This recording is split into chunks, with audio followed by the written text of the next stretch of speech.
Nalintikan na. Kauwaw ba niyo eh?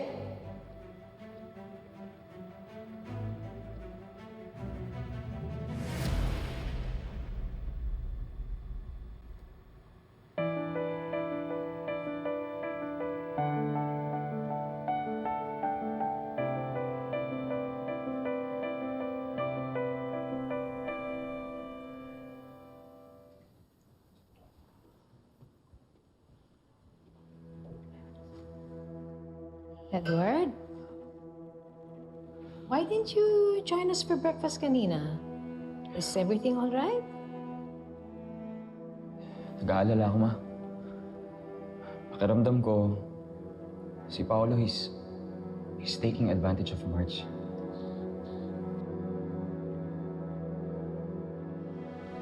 Anak, you might be overthinking. Di ba siguro gagawin ng kuya mo yun? Alam naman niya na interesado ka kay Marge, di ba? Oh, Ma.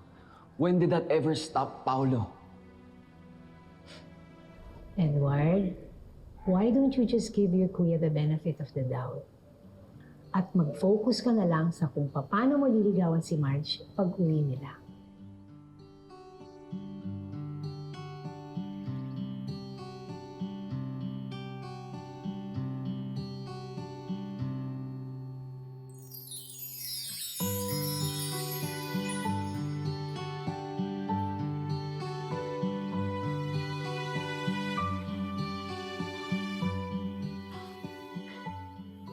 Marge? Marge?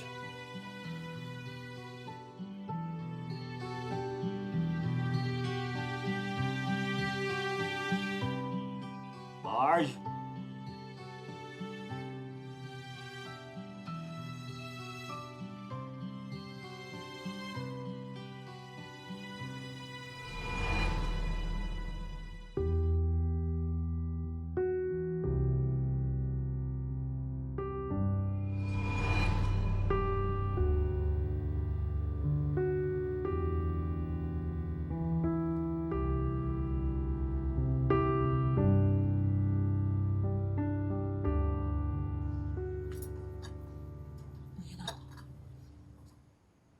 Ba't itong ginawa mo, Marge? Wala yun eh. Wala ibig sabihin nun. Wala yun. Wala.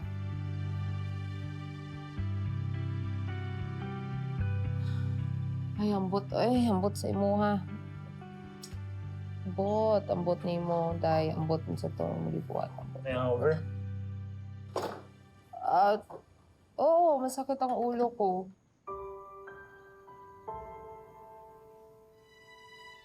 Sorry, nakakatuwa ba na masakit ang ulo ko? Hindi. It's just that first time ko ma-sex and run eh. Ganun pala yung pakaramdam, no? Pero at least we're still here. Joke lang. Don't worry, hindi mo ako kailangan panagutan. Ginusto ko yung ginawa natin, pero huwag kang mag-alala. Kalimutan mo na yung nangyari, ha? Yung nag-sex tayo. Okay. I'll stop joking about it. Kalimutan ko na yung nangyari sa atin. Kaya na gusto mo.